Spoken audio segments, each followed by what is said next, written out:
Hey guys, I've taken a lot of pictures and videos of sort of like the renovation in process. Now, finally able to show you sort of the finished product. All right, so you come on in. The brick walls are finished, which is great. Got a nice hardwood floors. Reception desk. Got our check-in, iPad check-ins.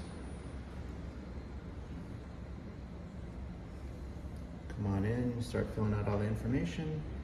Customers get a ticket emailed and texted right to them.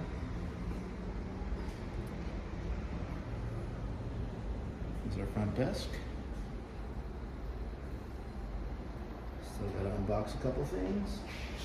And here's our streamlined shelving area that's essentially gonna be all the computers. We'll have computers for sale over here. We'll have some inventory. Here's our actual own private bathroom that I'll close for now because it's really not open to the public to see.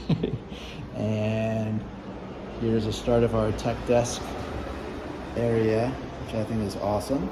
It's got like a full runner, so it's so easy to just line up computers to get them working and fixed and diagnosed. And this is it. Little bare right now, but we're still getting some inventory and products in. And also we have our surveillance, security, 5 cameras in here. And finally the lights, electricity, and everything is pretty much ready to go. So it's early morning here. Just wanted to show this to you guys. Very psyched, very excited, and we'll see y'all soon. All right, take care. Bye.